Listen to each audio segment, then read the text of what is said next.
XSFM입니다. PODERA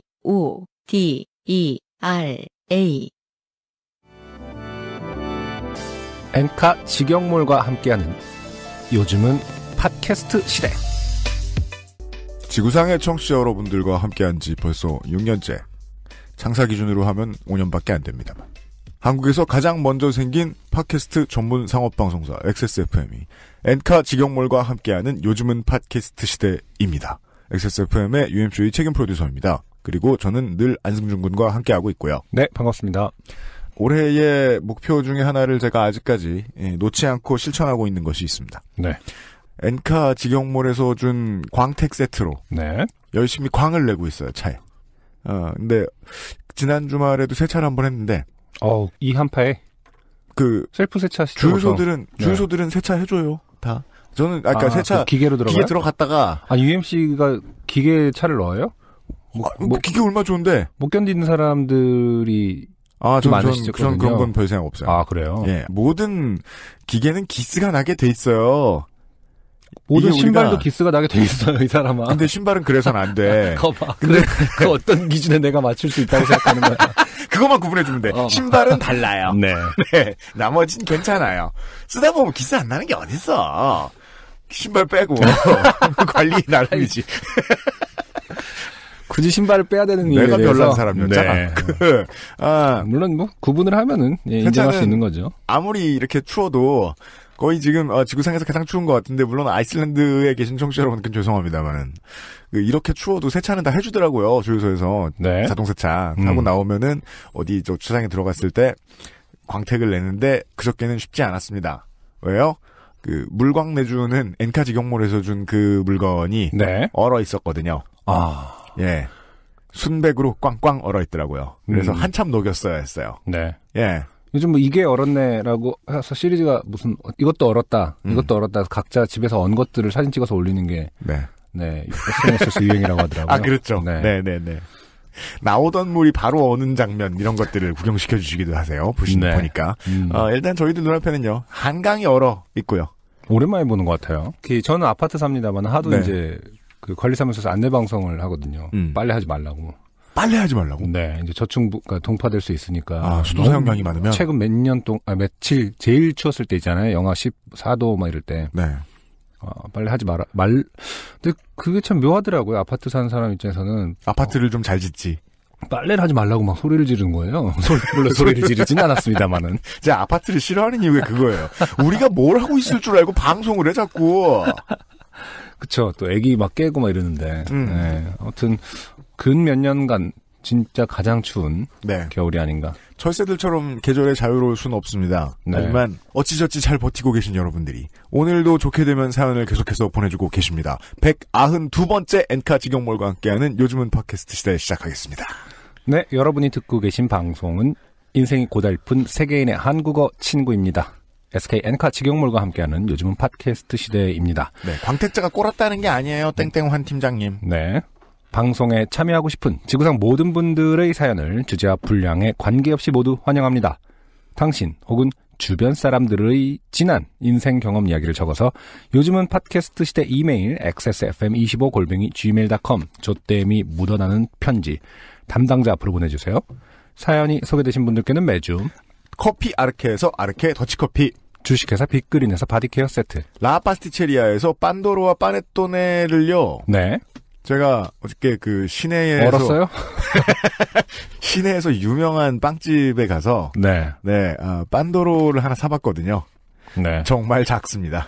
이거 어디 종이컵만한 거 가져와가지고 빤도로라고. UMC가 말한 시내는 어디인가요? 여기 종로구 마포. 나는 걸어갈 수 있는데 바깥에는 잘 안 나. 네. 진짜 조그만하더라. 예. 아무리 머리가 커도 여러분 머리보다는 큰. 빤도로와 파네토네를. 그리고 바이닐에서는 플럭서스 아티스트의 CD를, 콕 집어 콕 김치에서는 김치 맛보기 세트를, SK 엔카 직영몰에서 자동차 케어 키트를 선물로 보내드리겠습니다. 이렇게나 선물이 많은 팟캐스트가 또 있겠습니까? 요즘은 팟캐스트 시대는 걱정을 더는 방법, 트러스트 SK 엔카 직영몰, 사람이 듣는 음악, 사람이 만드는 음악, 모바일 음악 플랫폼 바이닐, 커피보다 편안한 아르케 더치커피에서 도와주고 있습니다. 사연이 많습니다. 네. 급하게 진행해 봅시다. 첫 번째 사연은 저도 겪어본 적이 있어가지고요. 소소하지만 이게 말이 소소하지. 예를 들어 소소한 게 뭐 있을까요? 저는 매해 2월 첫째 주가 공인인증서가 만료되는 날입니다. 개인. 아, 그렇군요. 근데 이 1년이라는 기간이 참 애매한 게요. 그 방법을 다 기억하고 있긴 좀 어려워요. 1년 동안. 맞아요. 그래서 네. 공인인증서 새로 할 때마다 죽을 것 같습니다. 모든 은행 사이트에서 다 바꿔줘야 되고. 그쵸. 예, 이제 무슨 저축은행 5만 가지에서 다 바꿔줘야 되고 노란우산, 공제 그것도 또 모바일 앱마다 또 다 새로 등록해줘야 되고. 아, 예. 듣기만 해도 땀이 납니다. 저는 한 주 안에 해야 돼요. 죽을 것 같아요. 네. 짜증나서. 그런 류의 얘기입니다. 아, 네. 별거 아닌데 사람의 숨을 턱 막히게 하는. 박영미 씨가 보내주신 사연입니다. 안녕하세요. 부산에 사는 박영미입니다. 2년 반 만에 휴대폰을 바꿨습니다. 휴대폰이요. 2년마다 바꾸잖아요. 네. 그래서 바꿀 때 처음에 뭘 했는지를 꼭 다 까먹고 시작합니다. 저는 늘 그래요. 하루의 대부분을 집에서 노트북을 끼고 사는 잉여인지라 휴대폰 사양에 그다지 관심이 없었던 저는 앞뒤가 안 맞는 말입니다. 네. 잉여가 얼마나 이런 데 목숨을 거는데요.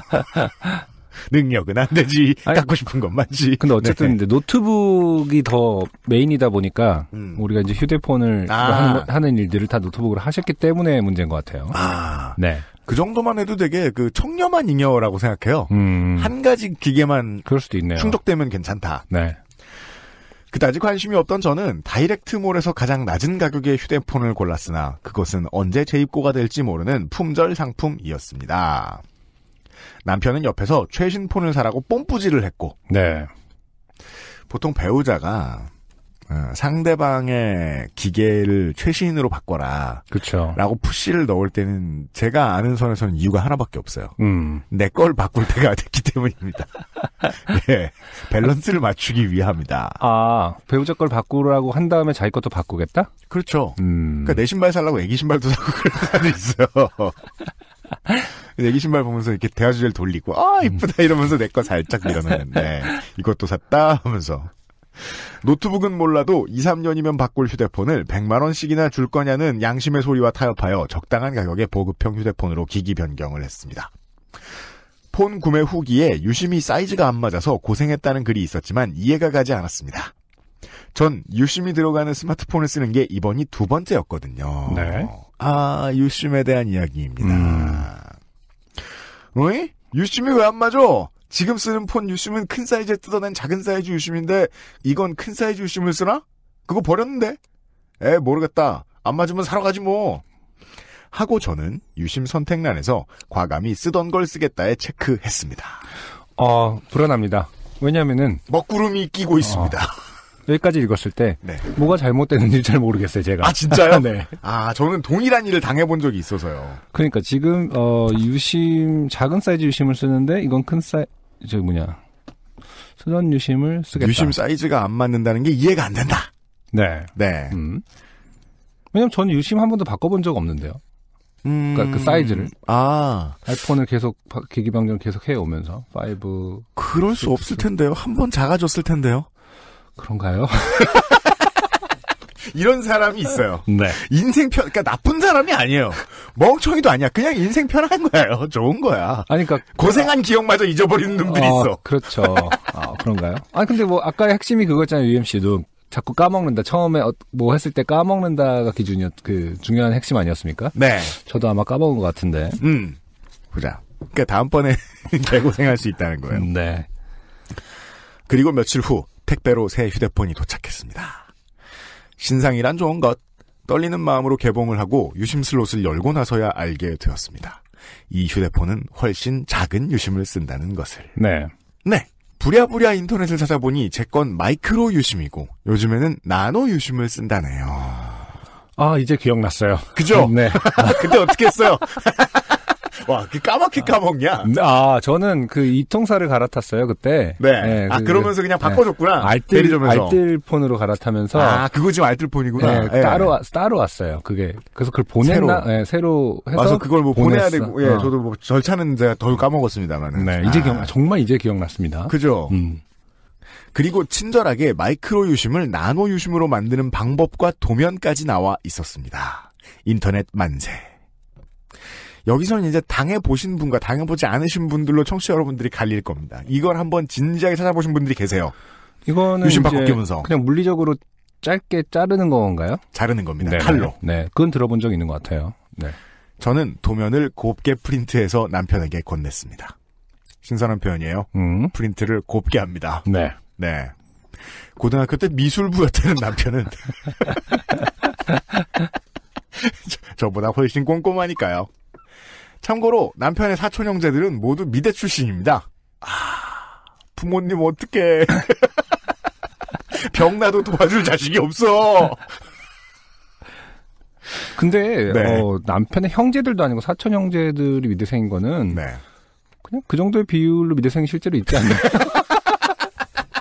그건 비율일 뿐이에요. 그건 가족 구성원의 문제가 아니라 혈통의 문제가 아니라 네, 네. 인류를 구성하고 있는 그거의 비율의 문제다. 내 주변에 의외로 많은 사람 뭐 있지? LG 트윈스 팬 같은 거군요. 뭐야 이 사람도? 그렇죠. 지금 10개 구단이 있나요? 10분의 1 정도는. 10분의 1이 아니에요, 보면. 아니긴 하지만은. 네. 네. 자, 돌아가신 작은 시아버님께서는 극장 간판 그리는 일 하셨던 걸 보면 일반화시키려고 묻어내 쓰고 계세요. 이게, 네. 예. 글쎄요, 그 당시 세대 작은 시아버님께서 원하셔서 극장 간판을 그리셨을까요? 근데 그 옛날에 하는 거 보면은 네. 그 극장에서 일하다 말고 너 이런 거 소질 있어 보이네 네. 하면서 시키는 경우가 되게 많았다고 하잖아요. 그렇죠. 근데 뭐 그 당시의 소질은 권력이 만드는 거 아닌가요? 그냥 사장님이 넌 소질이 있다라고 3번 말하면 네. 대신 옥상에서 방을 내주고 뭐 약간 옥탑방 쓰면서 이런 거 아니었나요? 아무튼 계속해서 처가가 아니고 뭐죠? 시댁. 시댁의 식구들을 미대생으로 싸잡기 위해서 그렇죠. 김기춘처럼 노력하고 계세요. 니들이 남이가. 맞아요. 그래서 네. 사실은 엄밀하게 말하면 이것은 책임을 지우고 있는 거죠. 이렇게 너희 집에 피가 다 미대생인데 뭐 결론 모르고 있습니다만 아직. 이렇게 피가 흐르는데 왜 못했냐. 남편 탓이다. 로 지금 뭔가를 지금 전제 상황을 만들고 있는 것 같습니다. 왜냐하면 본인은 도면을 곱게 프린트해서 건넸거든. 네. 남편은 가위를 들고 호기롭게 외쳤습니다. 도면 필요 없어. 그냥 자르면 되지. 이런 배우자 매력 있지 않나요? 제가 이런 사람이 안 돼가지고 모르겠어요. 가만히 있어봐. 이건 뭘 해야 되고 막 이런 스타일이라가지고 이거 안 되면 어떡하지? 이런 스타일이라서. 네. 그리고 몇 번의 섬세한 가위질 끝에 저의 마이크로 유심은 새 휴대폰 유심 슬롯에 들어갈 나노 사이즈가 되었습니다. 저희는 두근대는 마음으로 조심스레 슬롯을 밀어 넣었습니다. 근데 이렇게 마이크로, 나노가 이런 어떤 되게 과학적으로 들리는 단어가 가위 하나를 해결될 개념인 거예요, 원래? 그러니까 저도 인터넷에서 그거 뒤져보면서 되게 신기했었어요. 와, 이게 그냥 가위질로 되는 거라니. 뭐 전자현미경으로 뭘 건드려야 될 것 같은데 그냥 가위로 자르면 나노가 되고. 물론 신랑분처럼 가위로 슥 하진 않았겠지만 보통 도면 위에 놓고 도면을 아래에 놓고 그 유리 같은 걸 위에 놓고 그 다음에 칼질을 하라고 보통 권하더라고요. 와. 붙여놓은 다음에. 저희는 두근대는 마음으로 조심스레 슬롯을 밀어 넣었습니다. 후기 중에는 억지로 집어넣었다가 슬롯이 열리지 않아 AS 센터에 갔다는 말도 있어 조금, 아니 많이 무서웠습니다. 새 휴대폰을 받은 첫날 AS를 받는 건 너무 슬프잖아요. 다행히 남편이 커팅한 유심은 무사히 새 휴대폰에 장착되었습니다. 그리고 잠시 후 개통이 완료되었다는 문자가 왔습니다. 성공한 건데요? 저는 기뻐하며 남편에게 전화를 걸어봤습니다. 근데 이게 웬걸? 전화가 안 되더군요. 남편이 저에게 전화를 걸었습니다. 안 됩니다. 문자를 보냈습니다. 안 됩니다. 네. 특이하죠. 문자를 받을 수 있는데 전화를 걸 수 없다. 그렇죠. 원래 이럴 수 없거든요. 개통이 완료되었다는 문자를 받았고. 네. 그러면 유심은 잘못한 게 없는 걸 수도, 남편은 잘못한 게 없는 걸 수도 있어요. 네. 대체 뭐가 문제일까? 남편과 저는 머리를 맞대고 고민을 했습니다. 커팅이 잘못됐나? 남편이 가위질할 때 미세하게 금박을 건드린 것 같다고 뒤늦은 고백을 했습니다. 금박이라는 말은 맞는 거예요. 그냥 뭐 기판 금박. 근데 어차피 여기 단어를 맞춰봅시다. 그 금박을 잘라야 되는 거기 때문에. 그래요? 예. 건드렸다는 말도 좀 말이 안 돼요.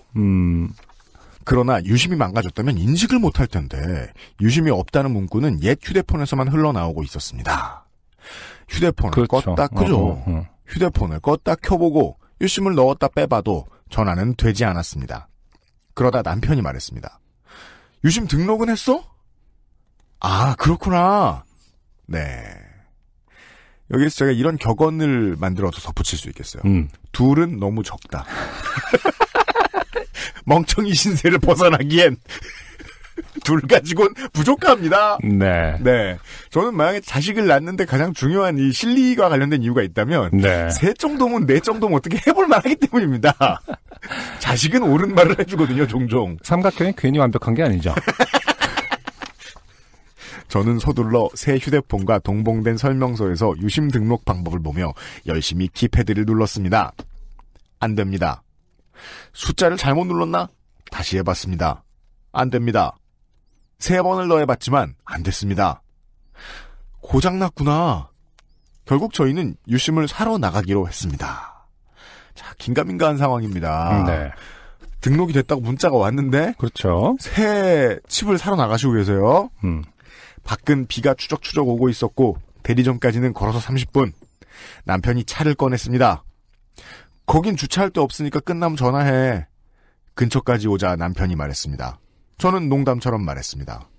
유심 교환 못해서 전화 못하면 어떡해. 그럴 리가 있나. 혹시나 말이야. 그럼 코너 돌아서 저 끝에 있을 테니까 그리로 와. 저는 비를 피해 후다닥 대리점으로 들어갔습니다. 어서 오세요. 어떻게 오셨나요? 나. 기기 변경을 해서 기존 유심을 잘랐는데 전화가 안 돼요. 직원. 그럼 유심을 바꾸셔야 됩니다. 전화번호가 어떻게 되시죠? 나. 땡땡땡땡땡땡땡이요. 직원. 민증 좀 보여주시겠어요? 저는 민증을 가지고 오지 않았습니다. 네. 이게 흔히 이제 제가 얘기하는, 예. 어쩌다 한 번 있는 별거 아닌 불편함입니다. 다시 후다닥 밖으로 나왔습니다. 짧은 순간에 남편의 차는 이미 사라지고 없었습니다. 저는 약속된 장소로 향했습니다. 저 멀리 남편의 차처럼 보이는 차가 있었습니다. 그러나 가까이 가보니 그건 다른 차였습니다. 네. 남편의 차는 어디에도 없었습니다. 어떡하지? 전화는 안 되고 문자를 그것도 안 되지. 그래, 메신저 전화를 해보자. 네. 데이터를 써가면서 메신저를 깔고 나서야 생각이 났습니다. 자, 지금 계속 이상합니다. 네. 유심을 바꾼다고 나왔는데 제 기능을 하고 있는 것 같죠? 데이터를 썼어요. 그러니까요. 데이터를 써가며 메신저를 깔고 나서야 생각이 났습니다. 남편의 폰은 와이파이에 연결되지 않으면 인터넷을 쓸 수 없는 3G 폴더폰이었습니다. 네. 기인과 살고 있죠. 근데 저도 이런 분들을 덜어 알고, 네. 저도 이제 XSFM에서 일하지 않았다면 아마 그랬을 것 같다는 생각도 드는데 폴더폰 쓰면 마음 편하지 않을까 생각은 했는데, 네네. 네. 이런 분들의 일반론이죠. 본인은 편하다. 예. 그러면서 이제 아내한테는 최신 폰을 사라고 뽐뿌질을 하시긴 하셨던. 그러게요. 신기하니까. 예. 세상 문물의 스트레스를 네가 일단 한번 겪어봐라. 내가 옆에서 지켜보겠다. 온실 속의 화초 같은 배우자. 네. 낯선 사람에게 말을 거는 것을 엄청나게 무서워하는 저는 전화기를 빌린다는 건 엄두도 못 내고 기다리다 지친 남편이 차를 몰고 나올까 싶어 그저 그 일대를 빙글빙글 돌기만 했습니다. 비는 내리고 최근 안 좋아진 무릎은 다시 쑤시고 그 무릎은 내가 슬플만 하면 아픕니다. 네. 무릎은 어떤 인체의 눈물 같은 건가요? 뭔가 감성 포인트인가 그 부분이? 눈물샘이 자극되면 모든 감성 사실은 무릎에서 나오는 거 아닐까요? 우리의 감성은 사실 마음에서 오는 게 아니라 관절이 약해지면서 그러니까 비가 오니까 짬뽕에 소주를 먹자는 건 이제 무릎이 시키는 것이다. 그렇죠. 우리에게. 그래서 짬뽕 국물을 먹으면 무릎으로 가는 거죠. 아직 과학이 다 밝혀낸 게 아니기 때문에. 네. 슬플 땐 무릎이 아픕니다. 네. 인간은요. 대리점 영업시간도 다 되어가고 저는 결국 택시를 타고 일단 집으로 왔습니다. 아파트 앞에 택시를 대기시키고 집으로 올라가 서둘러 지갑을 챙겼습니다. 그때 재밌네요. 네. 이상하죠? 네. 전화벨이 울렸습니다? 요즘처럼 이렇게 한파민 건조주의보 긴급 문자가 아닌 이상 전화 울리는 소리는 알 수 있지 않습니까? 네. 어이? 남편이었습니다. 여보세요? 남편. 전화 되네? 그러네? 남편. 어딘데? 나 민증 안 가지고 와서 택시 타고 집에 왔는데? 남편. 전화 되는데? 그러게? 남편. 그럼 나 집에 가면 돼? 근데 나 밑에 택시 대기 시켜놨는데? 네. 남편. 그럼 어쩔래? 전화가 되니까 유심을 안 바꿔도 되나? 남편. 근데 됐다 안 됐다 하더라. 남편이 전화를 거셨을 때? 이것도 몇 번이나 걸어서 겨우 통화된 거야. 그냥 바꿔라. 그럼 택시 타고 다시 갈게. 그렇게 전화를 끊고 택시를 타고 대리점으로 가서 유심을 바꿨습니다. 저는 드디어 모든 일이 끝났다는 생각에 홀가분한 마음으로 대리점을 나와 남편에게 전화를 걸었습니다. 네. 안 받았습니다. 전화를 안 받는 게 중요한가요? 사실은 결론에서 남편이 사라지는 건 아닐까입니까? 그럼 참 멋진 글이 될 것 같긴 한데, 네. 사실 전 남편이 없었던 것입니다. 7번의 시도 끝에 남편은 겨우 전화를 받았고, 저희는 그렇게 약 2시간 만에 다시 재회할 수 있었습니다. 왜 이렇게 전화를 안 받냐는 항의에 남편은 전화가 안 왔다며 항변했고, 우리는 전화를 했니 안 왔니 투덕거리며 집으로 갔습니다. 그러나 집에서 다시 확인을 해봐도 남편과의 통화는 제대로 되지 않았습니다. 저는 문득 등줄기가 서늘해졌습니다. 이것은 흡사 공포영화나 추리영화에서 범인이 누군지를 혼자 알아챘을 때의 소름 끼침. 이거 오빠 휴대폰이 이상한 거 아니야? 껐다 켜봐. 남편은 미심쩍어하면서도 본인의 폰을 재부팅했습니다. 그리고 통화는 훌륭히 완벽하게 조금의 잡음도 없이 이루어졌습니다. 네. 글 읽어주셔서 감사합니다. 좋은 하루 되세요. 완벽한 결론이네요. 오피셜. 네. 둘은 너무 적습니다. 근데 사실 이건 좀 여럿이었어도 전화를 들고 있는 사람이 3사람이었으면 그러네요. 자연스럽게 해결됐겠네. 이런 거를 어떤 저출산 정책에 사실은 아이가 아니어도 돼요. 그렇긴 하죠. 주변에 이웃이든 친구든 다른 조건에서 실험할 수 있는 실험군 하나만 더 있었어. 대조군 하나만 더 있었어도 이건 해결되는 문제였습니다. 그렇죠. 하지만 둘은 모자르다. 확실히 부족하다. 아주 멋진 그 캐치프라이즈예요. 그 저출산 대책에서도 잘 맞는. 물론 둘은 멍청할 수 있다. 하지만 꼭 아이를 낳으실 필요는 없고요. 그렇죠. 많은 청취자 여러분. 네. 그냥 다른데 전화만 해보셔도 됩니다. 이런 상황에서는. 예. 근데 저라도 당했을 수도 있겠어요. 그렇죠. 네. 네. 이게 사실은 이 3G 폰에 대해서 뭐 다 그런지 모르겠습니다. 어느 정도의 믿음이 좀 있지 않나요? 오히려 덜 고장난다. 그죠? 약간 아날로그한 것들이 사실은 더 덜 고장난다라는 믿음이 좀 있지 않나요? 우리는 아날로그 버튼을 누르면서도 게임을 잘만 했거든요. 그렇게 연타하면 고장나고 안 이런단 말이에요. 네네. 그렇게 생각했는데 또 요즘 나오는 그건 또 이제 보통 어르신용으로 마케팅하는 그 메신저를 쓸 수 있는 폴더폰 이런 거 있잖아요. 그렇죠. 그건 또 고장이 잘 난대요. 그래요? 예. 그거는 이제 폰 이제 유통하고 판매하시는 분들한테 들어봤어요. 네. 이 어르신들한테 나가는 것 중에 요즘 물건은 고장 잘 나는 게 꽤 있다고. 네. 남편은 그걸 쓰고 있다. 제가 보기에. 근데 좀 효도 와이파이 폰. 궁금한 점이 하나 있는데 남편은 어디 갔다 온 거죠?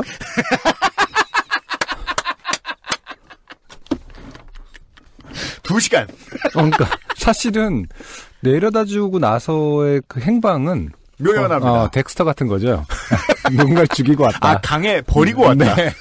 깔끔하게. 연락도 안 되고 도움도 안 됐어요, 사실은. 어떤 면에서. 그러니까 이게 참 사람에게 진짜로 도움이 된다는 게 되게 어려운 일인 게 네. 정말 도움이 되기 위해서 잘 해결해줘야 할 두세 단계가 있는데요. 첫 번째 잘해놓고 두세 번째 망치면 욕먹어요. 심지어 그냥 그냥 팍 썰었는데도 잘 자르셨잖아요. 네. 남편께서는. 그쵸. 예. 그랬는데 자기 폰이 이상한 건 아닐까 의심하지 못했다는 이유로. 네. 예. 결국 고생시키고 말았습니다. 맞아요. 박영미 씨를. 네. 이것은 매우 쓸모 있는 생활 정보다. 네. 폰을 바꾸시면서 유심의 크기도 바꾸셔야 되는 여러분들. 네. 참고하시기 바랍니다. 옆에 있는 사람 폰만 믿지 말자. 실험해 볼 때. 네. 정말 중요한 핵심이네요. 그렇습니다. 첫 번째 사연을 확인하셨고요. 네. 바이닐에서 제공하는 오늘의 첫 번째 곡을 듣고 돌아오죠. 네. 김다니엘이라는 싱어송라이터의 싱글 블루 듣고 오겠습니다.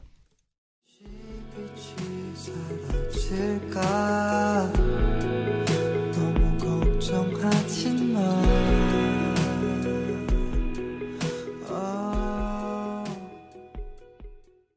네. 김다니엘의 블루라는 곡을 듣고 오셨습니다. 네. 신인입니다, 신인. 지금 알려진 저희들이 확인한 것에 의하면 그렇죠. 첫 번째 싱글인 것으로 보입니다. 네. UMC가 신인입니다. 신인 한 이유가 있죠.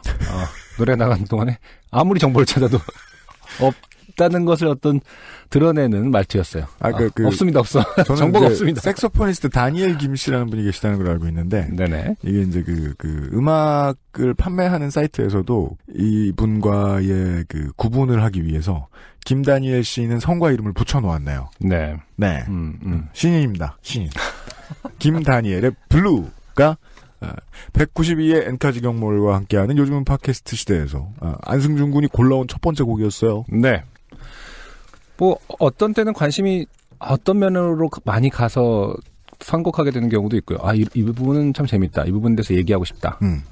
그런 것들이 줄줄이 있을 때도 있지만은 어떤 주는 또 이렇게 그 주의 날씨랑 그림 그냥 오늘의 그림이지. 네. 그렇죠. 네. 앨범 자켓과 날씨의 어울림. 네. 자켓도 어울려요. 네. 아주 들었는데? 얼어 죽겠는 분위기를 뽐내고 있어요. 그렇죠. 네. 그래서 계속 듣고 다녔어요. 차에서. 잘 어울리지 않나. 대부분 또 많은 분들이 팟캐스트를 이제 이동하시면서 들으시는 분들은 정말 날씨와 밖은 춥구나. 네. 계절과 잘 어울리는 곡이 아닐까 생각을 합니다. 네. 가사에 보면 이제 봄이 아주 길다. 이런 얘기가 나와 있는데 보통 이제 자식들이 춥다고 이제 투정하면은 부모님이 그러세요. 이제 봄이다. 뭔 소리냐. 네. 그럴 때 하고 싶은 말인 것 같아요. 봄은 너무 길어요. 올겨울 깁니다. 그러고 보니까 이제 1월도 끝나가네요. 1월의 마지막 방송이죠. 네. 근데 이렇게 지랄 같아요. 아이고, 예. 오늘의 두 번째 사연은요. 김상일 씨께서 보내주신 사연입니다. 네. 간만에, 여행 멍청이 장르입니다. 그렇군요. 제가 한번 읽어보도록 하겠습니다. 김상일 씨가 보내주신 사연이에요. 안녕하세요. XSFM 임직원 여러분. 하루하루 야근에 지쳐가고 있는 디자인 노동자 김상일입니다. 디자인 노동자예요? 네. 매주 좋게 된 사연을 들으면 나는 언제쯤 좋게 되나 좋게 된 거라곤 디자인 일을 하는 것 외에는 없던 와중에 디자인 일 하는 얘기 해주셔도 되긴 하는데 네. 작게나마 여행 중에 겪었던 일이 떠올라 사연을 써봅니다. 일반화할 순 없지만은 디자인 하는 것도 좋게 된 일인데 이런 분들은 대부분 또 여행을 많이 다닙니다. 그래요? 네. 슬프네요. 무릎이 시키죠. 감성을 충전할 때야. 인간의 감성은 무릎이 얘기하는 거니까요. 참 시리구나. 네. 놀러 가자. 따뜻한 곳으로. 스쿼트 그만하고. 내가 더 시리면 감성도 없어질 거야. 갈 기회도 없을 테니 덜 시릴 때 감성을 충전하러 가자. 때는 얼마 지나지 않은 이번 달 첫 번째 주였습니다. 해외여행이라고는 남의 손에 이끌려 다녀본 기억밖에 없는 저와 해외여행을 한 번도 가본 적이 없는 친구 A, 그리고 여행을 일주일 앞두고서야 여권을 발급받은 친구 동생 B, 이렇게 셋이서 해외여행을 준비하고 있었습니다. 이게요. 네. 친구들끼리 모였을 때의 술자리나 저녁 식사 자리 하고 해외여행은 공통점이 한 가지 있습니다. 네. 주도하는 사람이 없으면 그냥 망합니다. 이게 많은 것도 좋은데 재밌고 네. 리더는 있어야 됩니다. 그렇죠. 기획을 짜고 구상을 하는 없으면 개고생입니다. 어쨌든 지금으로 봐서는 아까 UMC가 말한 둘은 모자라다. 네. 하고는 좀 반대된 얘기예요. 네. 셋도 모자랄 것 같은 느낌이. 그러니까 숫자는 중요한 게 아니다. 뭐 이런 결론이 나올 것 같은 네. 그런 물론 뭐 듭니다. 개인의 이야기일지 단체가 다 바보인 얘기일지는 더 보시죠. 일행 중 유일한 해외여행 경험자라는 막중한 책임감에 여행 계획을 섬세하고 신중하게 마지막 날까지 검토하고 또 검토하고 있었지요. 마지막으로 다시 한번 동선을 검토하다가 꽤 걸어야 하는 동선인데 이거 신발을 좀 푹신한 걸 신어야겠다라는 생각이 들어서 신발장으로 다가가 어떤 신발을 신어야 할까 고민했습니다. 하지만 어리석게도 저는 당시 땡땡땡리의 신발에 꽂혀 있었고 땡땡땡땡리 땡땡땡땡리 그냥 단어입니다. 네. 예. 푹신함과 그쪽의 모델 그쪽 브랜드의 모델들을 제가 좀 아는데 푹신한 신발은 없었을 거예요. 그렇죠. 어떻게 보면 그냥 좀 패션 아이템에 가까울 수 있겠네요. 네.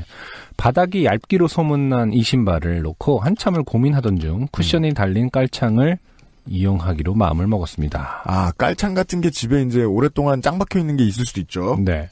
그러나 깔창이라는 것을 20대가 되기 전 끊었던 터라. 아, 여기서 끊는다는 게 무슨 뜻인지 알겠어요. 그렇죠. 이건 편하려고 신었다는 게 아닌 것 같은데요. 네. 네. 그 굽으로 신으셨다. 네. 하지만 끊었다. 끊었다는 뭐야? 와, 그 깔창 끊었다는 얘기는 진짜. 그것을 찾기란 매우 어려웠고 꽤 먼지를 먹은 후에야 구석에서 본연의 탱글탱글함을 잊은 깔창 한 짝을 찾을 수 있었습니다.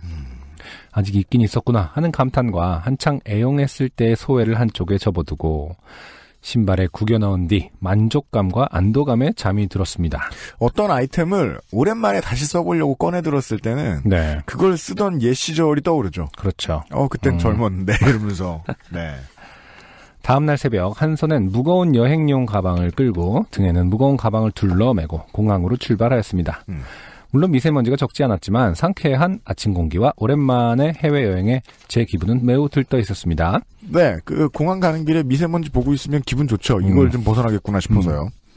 하지만 저의 들뜬 기분은 얼마 가지 않았습니다. 집 밖으로 몇 걸음 떼자마자 발에서 거슬리는 것이 느껴졌기 때문입니다. 공사 중인 앞집을 지날 때 흙이 조금 들어갔겠거니 하며 계속 발걸음을 옮겼습니다.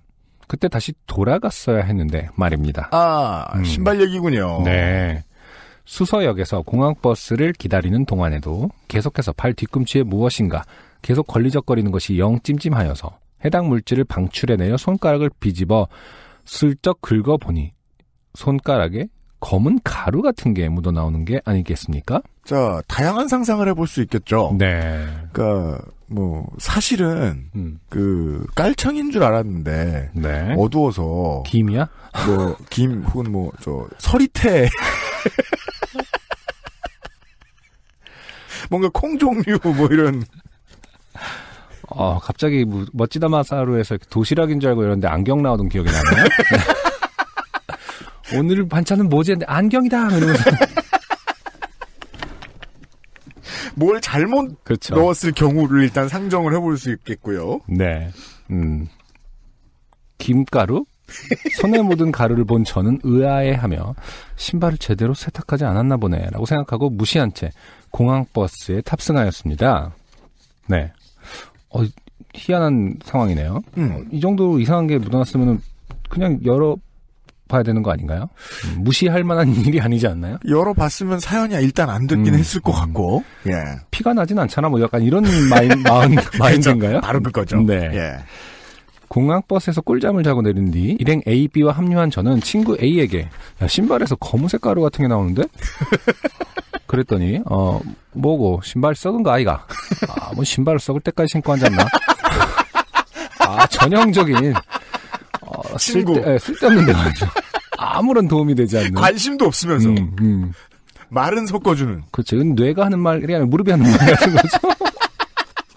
생각보다 무릎은 많은 것을 시킨다. 네. 우리에게. 아무 말이나 해. 약간 이런 거죠.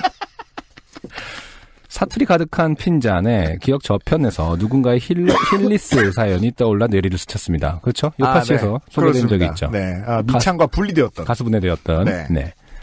이미 짐작하고도 남음이 있으셨겠지만 오래된 깔창이 제 무게를 견디지 못하고 신발 안에서 짓이겨져 가루가 되고 있었던 것입니다. 이게 그 이제 슈퍼에서 파는 그 검은색 네. 밑창. 뭔가 뭔가 발포 고무 같은 느낌이 나는. 네네. 예, 분해가 좀 빨리 되는 편인 것 같아요. 네. 보면. 예. 근데 생각보다 분해를 잘 되네요. 환경 걱정을 많이 안 해도 되는 건가요? 물론 원래 이런 김상일 씨가 이걸 제가 한참 깔창에 중독돼가지고 끊지 못하고 계시던 그 시기가 언제냐가 중요하겠죠. 그렇죠. 이게 20대 이전에 끊으셨다고 그랬는데 2015년이면 정말 이상한 건데 지금 50대이실 수도 있는 거니까 95년이면 그렇죠. 생각해봐야죠. 네. 여행 초보 3명이 모인 터라 정신이 없고 시간도 계속 쫓기고 별일이야 있겠어라는 생각으로 신발 안의 숨진 깔창과 함께 오사카행 비행기에 몸을 실었습니다. 시간이 없었군요. 네. 오사카 그래도 좀 이해는 안 됩니다. 분해된 가루를 밟으면서 다닐 수 있다라는 느끼면서. 네, 느끼면서. 네. 근데 오사카 정도에서 가깝게 느끼셔서 일단 빨리 수속하면은 금방. 뭐야 그거. 지구본에서 이렇게 보면서 야 이거 저 정도 거리밖에 안 되잖아. 한 뼘도 안 돼. 그래서 그냥 새끼손가락 막 이러면서. 축척을 실제 거리인 것으로 의심했다는 겁니까? 오해했다는 겁니까? 아니 왜 장기 막 10시간 탈 것 같으면은 미리 되게 막 뭔가를 완벽하게 준비해야 될 것 같은데. 근데 저 1시간 반이면. 1시간이니까. 그래서 그런지 아무튼 확인을 안 하고 탔습니다. 그리고 또 여행 오랫동안 안 하다가 하면은 공항에서부터 너무 분주하잖아요. 그렇죠. 챙길 것도 많고 그리고 네. 또 쇼핑한답시고 왔다 갔다 하고. 네. 몇 시간 전까진 들어가래 이러면서 막판에 막 뛰어가고 막 이럽니다. 네. 예, 신경 못 쓸 수는 있습니다. 오사카행 비행기에 몸을 실었습니다. 네. 오사카에 내리자마자 내렸습니다. 이미 지금. 저는 비행기 안에서 네. 그 깝깝함과 관련된 뭐가 나올 줄 알았는데 일단 그 검은 가루와 함께 내렸습니다. 왔어요. 여행 밀수 수출을 한 거죠 지금. 검은 가루를 밀수해서 타국으로 일단 가져갔습니다. 여행 가방과 짐 가방을 들고 두어 시간을 불편한 발걸음으로 절뚝절뚝 이동하였습니다. 제가 이 과정에서 제일 궁금한 건 공항 검색대에서 신발을 벗으면 가루가 날렸을 텐데. 그 신발 벗죠, 그렇죠? 네. 네. 숙소의 문을 열자면 숙소에 도착했습니다. 네. 결국 끝까지 왔어요. 그 가루와 함께. 네. 숙소의 문을 열자마자 깔창과 에어쿠션은 분리가 된 채 너덜너덜해져 있었고 순백의 양말은 어느덧 김가루로 버무린 주먹밥처럼 얼룩덜룩해져서 더는 가망이 없어 보였습니다. 하나 알 수 있습니다. 여행이라고 또 흰 양말을 새 것을 샀을 것이다. 네, 웬만하면 내 양말을 보고 순백이라고 말하지 않습니다. 근데 잠깐 딴 얘기인데 네. 흰 양말은 왜인지 모르지만 좀 어렸을 때 신다가 안 신게 된 것 같아요. 여행 갈 때 흰 양말, 근데 그때도 유현 씨가 말한 적 있어요. 흰 양말이 많다고. 그러니까 흰 양말도 하나의 되게 중요한 아이템. 흰 양말 신으셨네요. 내 눈을 보면서 얘기하니까 혼내는 거 있잖아. 아니, 제가 뭘요. 네. 한 15켤레쯤 있습니다.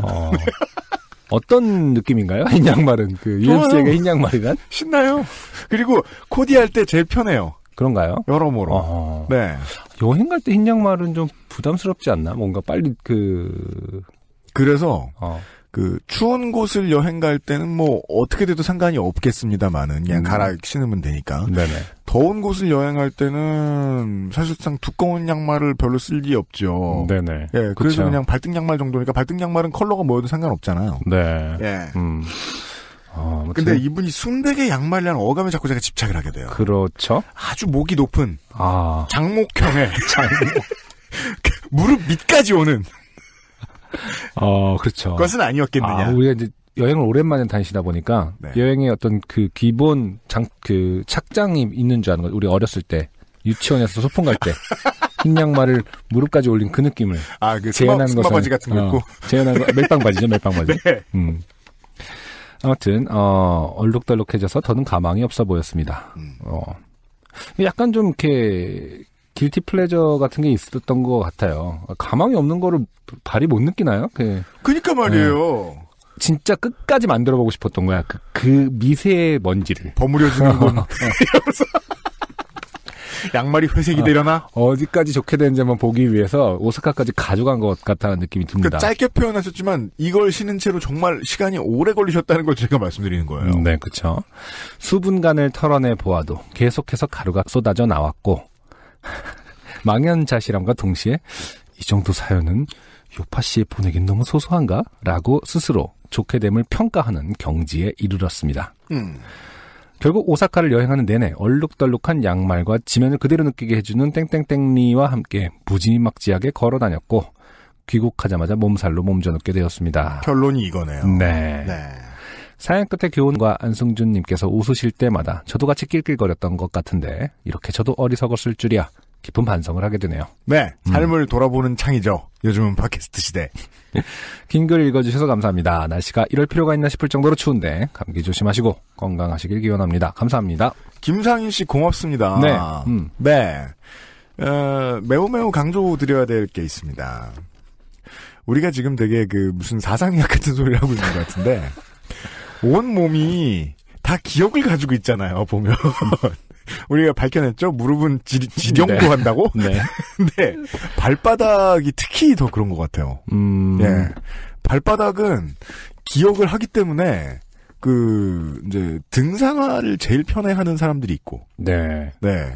쿠션이 엄청나게 막 물렁물렁 물쿠션이라고 하죠. 네. 그런 워킹화나 러닝화를 좋아하는 분들이 있는가 하면 지금 네. 땡땡땡땡리 얘기해 주셨는데 땡땡땡땡리가 어떻게 생겼냐면은 그냥 6, 70년대 테니스화.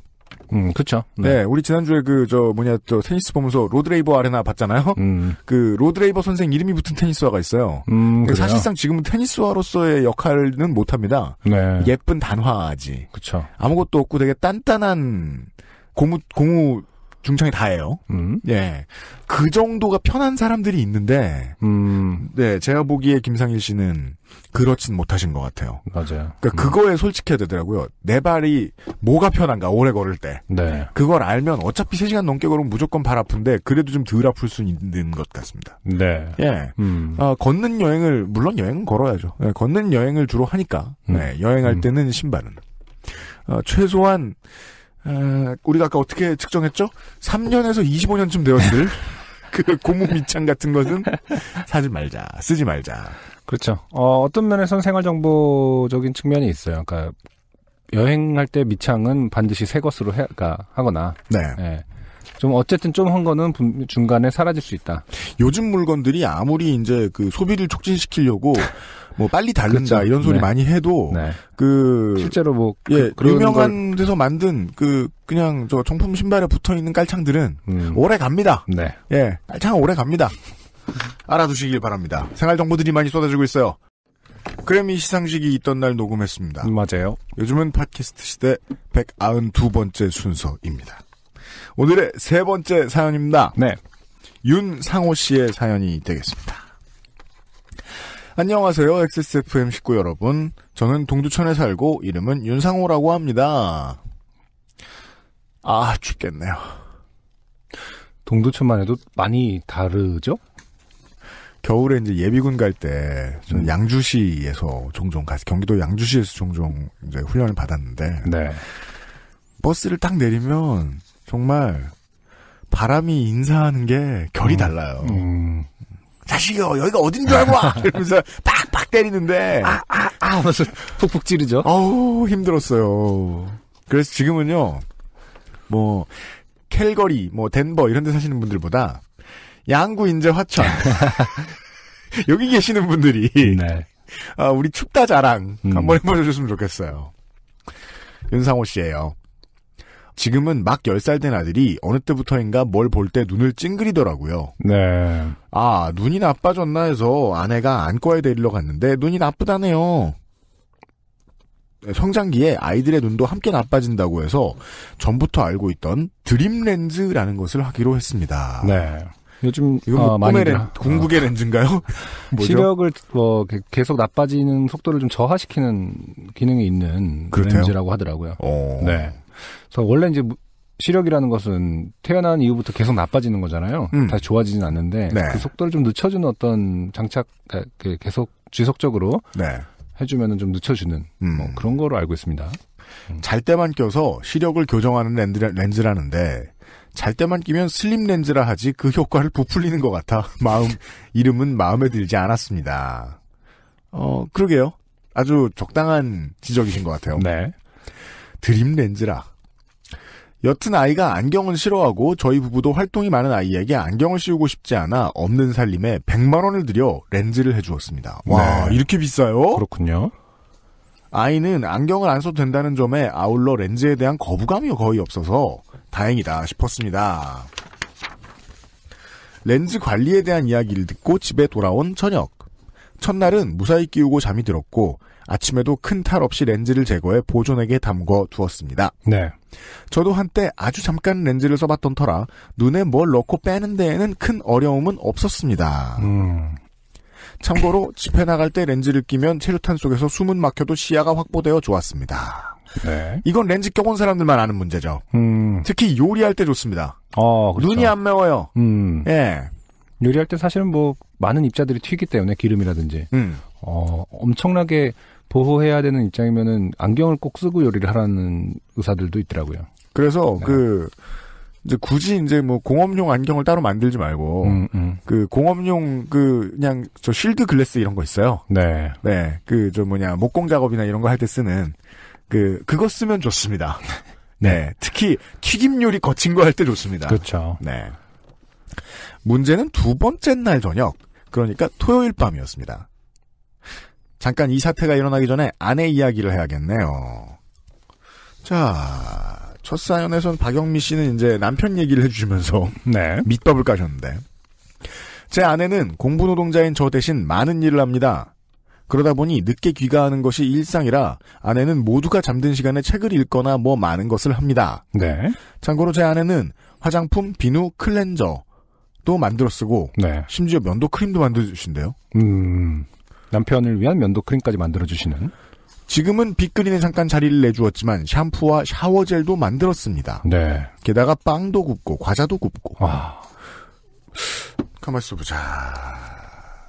자급? 그럼 밀도 키우시겠네요? 경작도 하고. 비누는 어떻게 만드신 거예요? 네. 자. 어마어마한 노동력이죠. 노동력 제공입니다. 얼마 전부턴 태백산맥 필사에 도전. 삶에 대한 엄청난 에너지를 가지고 있죠. 주말엔 가끔 드라마를 보기도 하는데 최근에는 오시 땡에서 하는 나쁜 녀석들 2를 열정적으로 시청합니다. 네. 이건 뭘 열정적으로 하는 사람이다 내 아내는. 네. 이런 말씀이시죠. 그래서 아내에게는 모두가 잠든 시간이 자신의 것을 할 수 있는 유일한 시간입니다. 사태가 일어난 시간은 바로 이 즈음. 그나마 아내에게 덜 미움, 아니 사랑받으려면 이 시간을 보장해줘야겠다는 생각에 서둘러 아이를 욕실에 앉혀놓고 렌즈 끼울 준비를 했습니다. 잘 때 끼우는 거니까 지금 껴야죠. 혹여 물에 씻겨 렌즈가 하수도로 내려가는 불상사를 미연에 방지하고자 렌즈 구입 시 동봉된 얇은 고무판 같은 것을 깔았고요. 네. 이런 것도 주는군요. 그러네요. 첫날에 이게 살짝 뜨길래 물에 떴다. 설마 저기로 빠져나가겠어? 하며 물이 흐르는 방향에 비교적 잘 맞춰 놓았더랬습니다. 뭐 어제도 잘했잖아. 안심하며 받았군요. 네. 예. 렌즈 케이스에서 렌즈를 뜬 사이로 빠져나갔군요. 그러니까요. 네. 렌즈를 하나 꺼냈습니다. 그리고 일단 세정액을 닦아내야지 하면서 손바닥에 렌즈를 올려놨습니다. 그리고 수돗물을 틀었죠. 허나 살짝 저항이 있는 수도꼭지 힘 조절 실패로 물이 확 쏟아졌습니다. 네. 렌즈를 평생 껴온 사람, 20살 때부터 지금 20년째 렌즈를 껴온 사람으로서요. 네. 말씀드리면요. 순서가 틀렸죠. 그래요. 네. 먼저 올려놓고, 물을 틀어본 다음에, 강약을 조절하고, 그 다음에 써야 되고, 네. 전 렌즈 사실 한 번도 안 해봤거든요. 그 렌즈를 그리고 기본적으로 세척액만 쓰는지 저도 잘 모르겠습니다. 네. 어떻게 써야 되는지. 그냥 수돗물로 이렇게 하는 것을 권장하진 않을 텐데요. 아무리 그렇죠. 다른 렌즈를 하더라도 눈에 들어가는 건데. 그 순간 물의 힘을 견디지 못한 렌즈가 물을 타고 지체 없이 손바닥에서 떠납니다. 깔아놓은 고무판에 살짝 걸리는가 싶더니 물을 따라 뒤로 흘러 살짝 뜬 그곳으로 쏙 입관하시더군요. 근데 고무판도 문제가 있는 거 아닌가? 살짝 뜨면은 뭐하러 주는 거죠? 그 고무판한테 뭐라 해야죠. 그렇죠. 너도 그렇지. 내가 잘못했지만. 빠졌다. 단발의 비명에 드라마 볼 준비를 하던 아내는 불이 난 듯. 불이 나서 달려왔습니다. 네. 아내, 어디? 나 저기로. 그렇게 쓰신 것 같아요. 네. 저기로. 아이는 복화술처럼 입 모양 안 만들면서 아이는 그냥 옆에 구경하며 서 있다가 너 왜 거기 서 있어? 일단 들어가 누워 있어. 혼났고요. 아, 안타깝습니다. 가정. 못난 아빠를 둔 덕에 렌즈 세척을 맡겼을 뿐인데 혼이 났습니다. 아이에게 참 미안했습니다. 아이도 압니다. 저게 100만 원, 한쪽에 50만 원짜리라는 것을. 그러니까 요즘 유행하는 베이블레이드 버스트 갓이라는 팽이를 수십 개 구입할 수 있는 큰 돈이라는 것을. 아, 그러네요. 제가 그래서 이 베이블레이드가 뭔지 검색해봤습니다. 네, 요즘 팽이가 어마어마하게 초 아이템이죠. 요즘 장난감들은 보급형과 고급형으로 나뉘거든요. 그렇죠. 네, 엔트리 모델이 있고 프로 모델이 있어요. 그렇죠. 프로 모델 기준으로 최저가가 5만 원이 좀 안 됩니다. 아, 그래요? 수십 개는 거짓말이고 수십 개는 엔트리 모델이고 네, 프로 모델 기준으로는 10여 개를 사실 수 있어요. 아니 5만 원이면 10개 정도를 살 수 있겠군요. 네. 저 그 대형 장난감 매장에서 어느 날 팽이... 그 장난감이 우리다 거기요. 네. 네. 그렇죠. 그 팽이 대회를 하더라고요. 이거요. 네. 그래 정말 온 전국에서 왔나 봐요. 그래서 와, 막 그 예선을 치르고 막 하는데 한쪽에서 부모님들하고 막 작전 회의를 하고 이 케이스를 여는데 그러니까 그 결승에선 이거 준결승에선 이거 쓰고 결승에선 이거 쓰자 막 이렇게 부모님들하고 회의를 하는 거예요. 예. 엄청 비장하게 클럽을 고르는군요. 네, 그리고 막 그 되게 럭셔리한 그 함에서 막 3개 정도 되게 진지하더라고요, 아이들이. 네. 팽이 문화를 엿보았어요. 네. 아무튼 가여운 우리 아이는 윤상호 씨의 아이는 베이블레이드 버스트 갓을 제일 좋은 걸로 10여 개 잃어먹었어요. 네, 잃어먹은 거죠. 네. 게다가 아이가 혹 안 끼려 하지 않을까 싶어서 아내가 이거 비싼 거니까 꼭 하고 자야 돼. 알았지? 라고 당부까지 해놓았었거든요. 네. 부모님의 감수성이죠. 해야 되는 이유는 비싸기 때문이다. 아이도 그냥 황망했던 것이었는데 사태 파악이 되었는지 끽소리 안 하고 들어가고 저는 렌즈 구출 작전. 네. 아니 아내로부터 제 생명을 구출하기 위한 작전에 돌입했습니다. 네. 전등으로 일단 비춰봤지만 안 보이더군요. 이 렌즈는 오른쪽은 초록색, 왼쪽은 노란색 끼가 도는데 그래요. 작별 인사도 못하고 사라진 렌즈는 오른쪽이었습니다. 네. 처음에는 입구 쪽에 초록색이 보였는데 잘 살펴보니 그냥 녹이더군요. 이 긴박하고 다급한 마음 전해집니다. 그러니까요. 초록색. 녹. 매생이네? 뭐 약간. 파래. 매생. 이제 아래 배관을 뜯어야겠다고 생각했습니다. 자, 일이 커집니다. 그렇죠. 물의 양이 그렇게 많지 않았으니. 그렇죠. 그럴 수 있죠. 그 물질의 특성상 그리고 어딘가 딱 붙어버릴 수도 있는 물질이니까요. 그렇죠. 네. 어딘가 걸쳐있지 않을까 하는 기대를 가지고요. 많은 집들이 그렇겠지만 도구가 다 갖춰져 있는 것도 아니고 일단 가장 많이 벌어지는 펜치로 사력을 다해 열었습니다. 네. 아이 태어나기 전에 이사온 아파트인데 그게 10년 전이니 배관도 오래되어 바삭바삭 날카롭게 부서지더군요. 그렇죠. 살짝 베이고 살짝 피도 나고 이렇게 더러운 배수관에 베었으니 파상풍에 걸리는 것 아닌가 걱정은 이 순간 잃었지만 네. 옆에 아내에게서 뿜어져 나오는 분노의 기운에 하찮은 것이 되었죠. 그러니까요. 네. 정말 조심하셔야 될 것 같아요. 정말 무서운 다른 일이 있으면 내가 싸우다 죽으리 이런 생각을 하게 되는데 파상풍은 조심하십시오. 파상풍은 이제 그 예방주사를 맞으면 10년 정도 간다고 하더라고요. 아 진짜요? 네. 그럼 이제 우리 나이 때는 다 없어요 이제. 그렇죠. 비면 죽어. 그렇게 뜯어내고 물을 흘려봤지만 렌즈는 그 안에서도 나오지 않았습니다. 그때 제 마음은 오래된 배수관에서 흘러나오는 까만 폐수보다 더 시커멓게 혼탁해지고 이대로 나도 그냥 사라졌으면 하수도와 함께 떠내려가고 싶었어요. 어떤 그 윤상호 씨의 마음을 애니메이션으로 표현하면은 이렇게 갑자기 녹아서 이렇게 그렇죠. 정말 매생이가 돼서 이렇게 그냥 검은 액체로 흘러 들어가는 그 장면 그렇게 표현할 수 있을 것 같아요. 뭔가 녹아 사라지는. 그 삶기 전에 제첩 같은 것처럼 이렇게. 아멜리에라는 영화에서 보면 이제 네. 그 아멜리에가 물로 갑자기 착 짝사랑하던 어떤 대상이 다른 여자를 만나는 거였나? 그걸 보면서 이제 물로 착 하는 건데, 그건 사실 좀 로맨틱하고, 불쌍하지 않거든요. 근데 이거는 약간, 그, 프렌즈에서, 네. 로스가,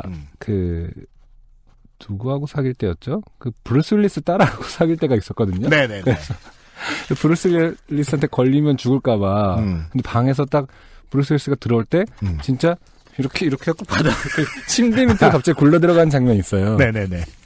약간 갑자기 흐물흐물해져서 액체가 돼서 이렇게 녹아 내려가는 듯한 그런 장면이 있는데, 흡사. 뭔지 압니다. 네, 그런 심리였을 것 같네요. 남은 곳은 하나. 세면대에 수직으로 매달린 배수관. 이제는 마지막 희망이기도 하고 설사 찾지 못하더라도 찾아보려는 노력의 애절함을 보여주는 것이 그나마 덜 혼나지 싶어서 그렇죠. 세면대에 수직으로 매달린 배수관을 밑에서 3개 잡아당겼습니다. 네. 뭐 이런 것을 해본 적이 없으니 그냥 나사만 풀면 당연히 빠질 줄 알았는데 안 빠지더군요. 혹시나 세면대 물 내려가는 팝업되는 부분을 돌려보니 그게 쏙 빠지면서 밑에 관이 분리되더군요. 그렇죠. 네.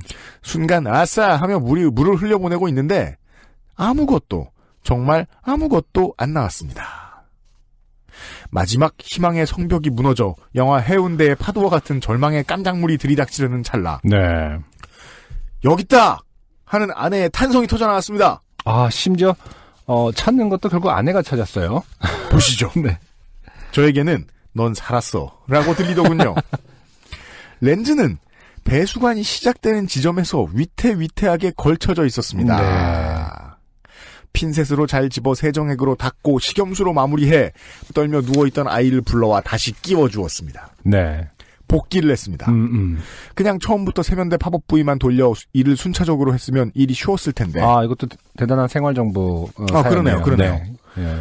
오래됐지만 배수관도 좀 더 쓸 수도 있었을 테고. 지금은 배수관을 새 걸로 갈아 끼우고 반드시 물이 안 내려가도록 한 뒤 렌즈를 닫고 끼워줍니다. 네. 아이도 늘 확인합니다. 똥멍청이 아빠를 걱정하는 것인지 어른들의 무능의 책임이 자기에게 전가될 것을 우려하는 것인지 둘 모두인지 모르겠지만 말입니다. 아, 이제 이 아이에게는 100만 원이라는 돈이 상당히 상징적으로 자리 잡을 것 같아요. 그렇죠. 네. 100만 원이 들면 나는 언젠가 혼난다. 그러니까 뭔가 그렇죠. 100만 원을 엄마 아빠가 쓰면 친절해지지 않는다. 이런 그 기억이 그 회로에 입력이 되면서 베이블레이드나 사주지. 근데 이 그 팝업 부분 있잖아요. 그러니까 다시 말해서 물을 막아서 네. 이렇게 막았다가 배수 흘려보낼 때 이렇게 막아주는. 그게 곧바로 분리되는 형태가 있고요. 뽑아서 이렇게 툭 눌러서 네, 맞아요. 밑에랑 배수 파이프 안에 어떤 걸쇠랑 이렇게 걸리게 그게 돼서 더 고전적인 방식인 걸로 알고 있어요. 저희 집 건 그렇게 돼 있더라고요. 그래서 그래서 한 번에 결국 배수를 열어야 분리할 수 있는 집도 있어요. 맞아요. 네. 기억해 두시면 좋을 것 같아요. 사연은 여기까지입니다. 아내에게 이거 요파씨에 보내볼까 했더니 시큰둥합니다. 요파씨 보낸다는 것에 대한 시큰둥이 아니라 네, 당신에 대한 당신에 대한 네. 감정이 시큰둥해진 거죠. 네. 12번 덧칠한 것보다도 까매졌던 마음 혹시 기혼인 두 분은 이해하실 수 있을까요? 아, 충분히 이해합니다. 네. 이런 식으로만 표현하면 어느 처녀총각이 결혼하고 싶겠습니까? 그러니까 그렇다고 저희가 무슨 결혼해서 좋은 점들에 대한 방송을 해주는 코너는 아닙니다. 프로그램은 아니긴 합니다만은. 네. 네, 이해합니다. 저희 집 냉장고 냉동실과 불과 3도 차이인 바깥 기온에 모쪼록 몸도 마음도 건강하시길 바랍니다. 긴 글 읽어주셔서 감사합니다. 많은 분들이 좋은 방송 만들어주셔서 감사하다는 인사를 드리는데 상투적으로 들으실지 모르겠지만 정말 감사합니다. 감사합니다. 추신. 그 일이 있고 이틀 뒤 다시 강추위가 시작되는 날 한밤중에 보일러가 멈췄습니다. 화요일에 지방 내려갈 일이 있어서 새벽에 차마 샤워는 못하고 머리만 감았는데 와. 두피가 트어지는 줄 알았습니다. 아, 이것을 해운대 말로 북극곰이라고 부릅니다. 네. 굳이 왜? 이제 정말 다시 일상을 되찾았습니다. 윤상호 씨 감사합니다. 네. 네. 렌즈 잃어버릴 뻔한 썰이었습니다. 네. 이거 거의 100만 분의 1의 행운입니다. 그러게요. 예. 기억해보면요. 네. 뭐 저희가 웃고 놀렸습니다만은 너무 잃어버렸다면은 정말 마음이 아팠을 것 같아요. 부모 입장에서. 그리고 요파 씨 사연도 안 왔을 것 같아요. 그렇죠. 방송되면 몇 배로 혼날 거 아니에요. 이건 100만 원짜리 상품을 보내드리는 것도 아니고 저희가. 네. 그리고 저 꿈의 렌즈라는 것이 어떻게 관리해주는 것인지는 모르겠습니다만은 제 상식선에서 렌즈를 아주 다급한 상황이 아닌 이상 수돗물에 의존하지 않거든요. 관리를 할 때. 네네. 여기 말씀드린 다급한 상황이라는 건 바깥에서. 그렇죠. 예. 우연찮게 너무 뻑뻑해졌다. 근데 그래도 뭐 수돗물 도움이 안 됩니다만은. 네. 예. 그냥 수도관과 멀리 떨어져서 하는 게 제일 좋다 정도를 권해드립니다. 그러게요. 갑자기 그런 생각이 생각이 드네요. 제가 예전에 저희 밴드 멤버와 함께 지방공원 갔다가 같은 방에서 자는데 친구가 그 키트를 안 챙겨왔는지. 무슨 키트요? 그 왜 이제 렌즈를 넣어놓는 키트 있잖아요. 네. 종이컵에다가 넣고 잤어요. 맞아요. 종종 그렇게 해요. 네. 아침에 제가 마셨습니다. 간이 잘 돼 있구만. 네. 매생이 같은 것도 있네. 그래서 씹고. 워낙 또 과음 후에 마신 물이라서 그런 개념 없이 마셨지만은 렌즈 하시는 분들 관리 좀 잘하고 다니셨으면 좋겠어요. 마신 게 미안하긴 했습니다만 그래서 그 친구는 하루 종일 상당히 갑갑해하면서 돌아다녔습니다만은 제 입장에서도 의도한 게 아니기 때문에 갑자기 안승준 군의 장이 시력이 좋아져가지고 뭔가 멀리 보이네. 해안 해안을 가지겠다. 장이 시력 좋아봤자 음식 들어온다. 이렇게 식도에 있는 것부터 보이겠지 뭐 기껏 해봤자. 너 오늘 그거 먹을 거야? 먹지마 너무 많아 맥주다 이렇게 하면서. 아무튼 렌즈의 시력이 좋아져서 생길 좋은 일은 별로 없다. 네. 저 장애. 네. 세 번째 사연 들으셨습니다. 잠시 후에 광고 들으시고 오늘의 두 번째 노래를 듣고 돌아올게요. 하늘에 일렁이는 불빛처럼. 네. 두 번째 들으신 곡은 강태구 씨의 밤의 끝이라는 곡이었습니다. 네. 1월 18일 날 나온 강태구 씨의 데뷔 앨범 플랭스 앨범으로서 그러니까 첫 정규 앨범이에요. 네. 지난주에 나왔고요. 네. 한국 평론가들의 그 일관성 이제 흔한 경향인데요. 이제 포용력이 넓은 음악을 좀 좋아해요. 누가 들어도 여유를 가지고 만들었다라고 볼 수 있는 음악에 보통 더 높은 점수를 주는 것은 보통 이제 평론가라기보다는 그냥 댓글놀이 하기 좋아하는 사람들의 좀 인스턴트한 마인드이기도 하거든요. 그냥 나를 다 포용해줘 하는 마음으로 음악을 평가하려 드는. 네. 근데 실제로 그게 제일 어려운 것 같아요. 포용력이 있는 음악을 찾기가 제일 어렵고, 뮤지션도 그렇게 만들기가 제일 어렵다. 네네. 네. 평론가들이 정말 좋아할 뮤지션이에요, 강태구는. 블루라는 앨범이에요. 아까 소개드렸던 김다니엘 씨의 싱글도 제목이 블루고요. 네. 강태구 씨의 이 앨범 타이틀이 블루인데, 스펠링은 다릅니다. 불어로 쓰신 것 같아요. 네, 이건 BLU네요. 그렇죠. 그래서 왜냐면 타이틀곡이 또 그랑블루라는 곡에서 그 블루를 이제 연상할 수 있는 제목인 것 같은데 오늘의 두 곡이 다 블루의 우울한 어떤 그런 곡이지만 네. 또 차가운 우울함. 관한 노래였습니다. 자켓이 진짜로 요즘 찬 날씨에 되게 어울리긴 해요. 그러니까요. 예. 강태구 씨는 시드 폴 씨가 저희 로스트 스테이션 나와주신 적 있지만은 강태구 씨도 제주도에 사시면서 음악을 하시는 분이네요. 네. 맞습니다. 홍대에서 제주도로 내려갔다고 하죠. 가셨다고 하죠. 네. 바람에 흔들리는 나무 소리로 유명한 바로 강태구의 신보. 이게 이제 음원이 같은 게 이제 2017년에도 발매가 됐던 걸로 알고 있는데, 네. 관계를 모르겠어요. 지금 2018년에 나온 판하고 뭐가 다른지는. 아마 2013년부터 활동하실 때는 프롬곰팡이 소속이셨다가 군대를 다녀오시고 이제 뭐가 바뀐 상황인 것 같아요. 네. 알겠습니다. 아무튼 제가 지난번에도 말씀드린 적이 있지만은 포크 기반의 음악들, 싱어송라이터들의 음악은 사실은 심플할 것 같지만은 늘 새로운 감동을 주고 네. 이번 곡 같은 경우는 또 이제 바이올린하고의 협연이 이렇게 또 좋을 수도 있구나 생각이 드는 곡이었습니다. 네. 포용력이 무진장해 보입니다.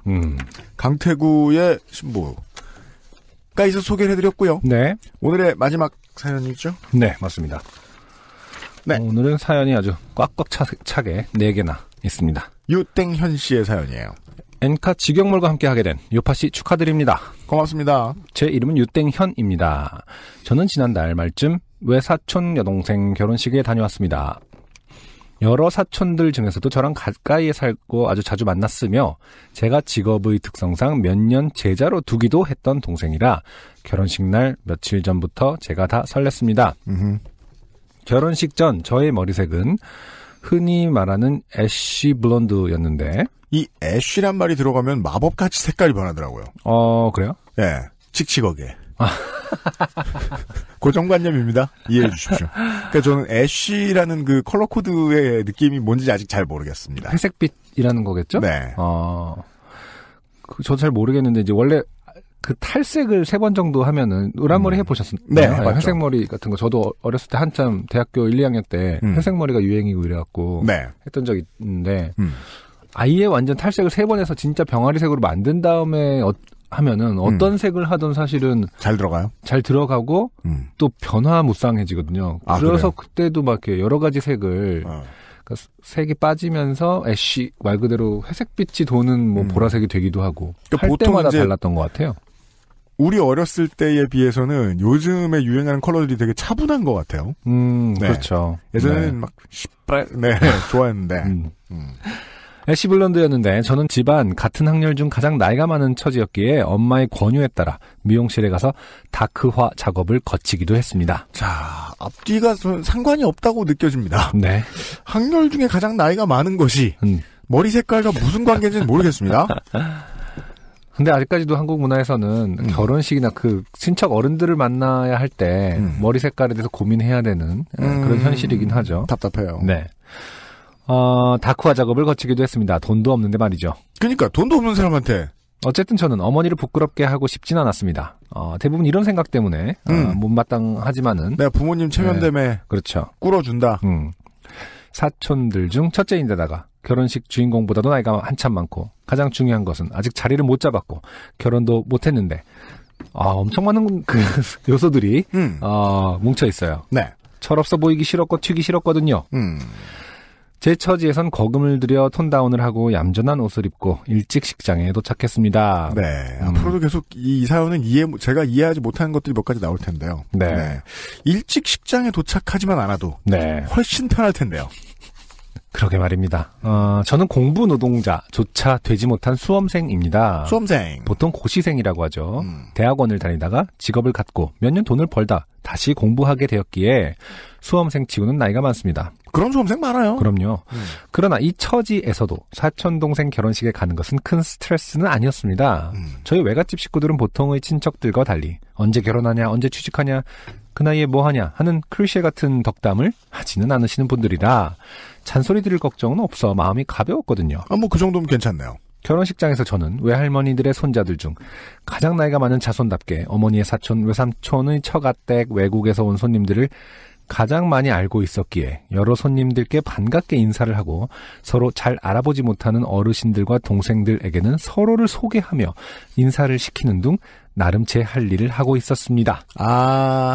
집안에서 이런 중요한 연결고리 역할을 하시는 분들이 계시죠. 네. 이런 분들이 보통 제일 스트레스를 많이 받습니다. 그런가요? 아니, 저는 오히려 잔소리를 들을 걱정이 없는 게 아니라 이분의 성격이 워낙 이렇게 그 낙천적이고 이렇게 유쾌하다 보니까 그것을 흘려들었던 건 아닌가.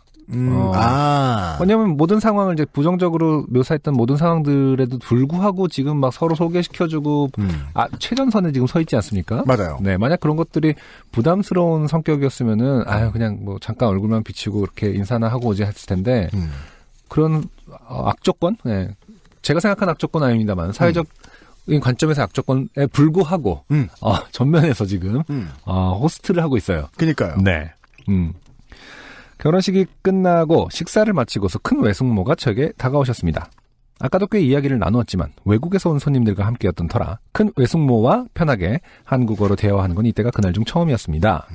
큰 외숙모님은 일단 포옹을 하시고 땡땡이 오랜만이다. 공부하느라 바쁜 땡땡이를 여기서 보는구나 하며 반가워하셨습니다. 그러시고는 근데 땡땡이 피부가 왜 이렇게 좋아? 라고 하시길래 안 좋아도 아니고 그냥 좋아. 왜 이렇게 좋아? 왜 이렇게 좋아? 근데 처음부터 막 피부가 왜 이렇게 좋아? 네. 이러진 않으셨을 거 아닙니까? 아, 그런가요? 감사합니다. 하고 인사를 하였습니다. 칭찬이었어요? 그나마 저의 장점이 피부가 나쁘지 않다는 것인데 최근 몇 년간 급격히 살이 쪄오면서 얼굴이 더 팽팽하고 하얘져 있었거든요. 햇빛도 보지 않았고요. 칭찬으로 듣고 감사히 여겼습니다. 칭찬이죠? 근데 매년 명절 때마다 만났는데 세상 왜 이러시지? 내가 공부 핑계로 몇 차례 빠져서 내 얼굴 잊어버리셨나? 하는 생각도 했습니다. 근데 숙모님은 아니 어떻게 지내길래 피부가 이래? 이건, 잡고 늘어지죠. 네. 그러니까 처음에 이제 피부가 이렇게 좋아라고 말했던 건 너 거기가 약점이구나. 여기서부터 공략을 해볼까 이런 계속 읽어보도록 하겠습니다. 아니 어떻게 지내길래 피부가 이래? 이건 탱자탱자 노는 사람의 피부인데 너 솔직히 말해 공부 안 하지? 공부하는 사람 피부가 이럴 수는 없어. 라고 하시더군요. 이때는요. 네. 반응이 일관돼 있어야 됩니다. 네네. 내가 공부를 하든 안 하든 무엇과 연결짓느냐? 라고 당당했어야 되는데 네네. 실제로 사람들이 그렇게 생각하게 되진 않죠. 그렇죠. 심지어 유땡현 씨는 솔직하게 느끼셨어요. 저는 뜨끔했습니다. 솔직히 그때 공부를 거의 놓고 있었거든요. 그렇죠. 큰 외숙모가 신앙심이 깊으신데 혹시 신통력으로 사람을 간파하신 건가 싶었지만 신앙심과 신통력이 그걸 등치시킬 수 있는 건가요? 네. 점성술을 동일선상에 놓았다. 시치미를 떼고 아니에요. 저 원래 이랬는데 그냥 제가 살쪄서 피부만 좋아졌나 봐요. 저 안 놀아요. 하고 대답했는데 급기야 숙모님은 이건 진짜 노는 사람 피부야. 너 놀지? 공부 안 하지? 얼굴 한번 만져봐도 되니? 라고 하시더군요. 이게 참 너무 지옥같이 느껴져서 제가 지금 웃긴 거예요. 네. 상상도 할 수 없거든요. 그렇죠. 네. 저는 얼떨결에 네, 돼요. 속수무책으로 연타를 맞고 있습니다. Yes, you can이죠. 네. 라고 대답했고 숙모님의 손은 저의 볼을 살며시 쓰다듬다 한번 꼬집어 보셨습니다. 이렇게 쉽게 볼을 내어주게 될 줄이야. 숙모라는 관계가 일반적으로는 볼을 내어주진 않는 보편적으로는 볼을 이렇게 이렇게 허락하진 않는 네, 그런 관계 아닌가요? 어느 정도는 전 그럴 것 같습니다. 조금 어려운 부분이 있는데요. 그건 좀 곤란하겠습니다. 네. 저는 왜냐하면 당신은 외숙모잖아요. 한낱 한낱 외숙모일 뿐이잖아요. 좀 포크 노래 가사 같네요. 이렇게 쉽게 볼을 내어주게 될 줄이야. 제 옆에 있었던 동생은 이쯤에서 제 곁에서 사라졌습니다. 그렇죠. 그런 냄새 잘 맡아요. 네, 이것도 아까 얘기했던 로스가 이렇게 흐물흐물 사라지듯이 네. 물처럼 사라지죠. 그 후로도 숙모님의 너 공부 안 하지 놀지? 어떻게 피부가 이래?는 반복되었고요. 이거는요. 이렇게 말씀을 하시는 분의 스트레스가 지금 이렇게 전이되는 중인 것 같아요. 고의로. 그럴 수 있겠죠. 네. 저는 계속 다른 이유를 댔습니다. 결정적인 실수입니다. 왜 대답을 해줍니까? 그렇죠. 예. 진짜 이럴 때는 정색을 해야 되는데 참 정색 문화가 없기 때문에. 그죠. 네. 계속 다른 이유. 그럼 요즘 화장품을 바꿨는데 이건가? 이러면서 화장품 뭔가 맞춰주게 되죠. 오히려 네, 무례한 사람은 게 괴로워요. 네. 외할머니가 피부가 좋으셔서 닮았나 보다, 살이 너무 급격하게 쪘나 보다 등등. 외숙모님은 결국 마지막 정점을 찍으셨습니다. 무슨 35이 피부가 이렇게 좋아, 팔자 좋은가 보다.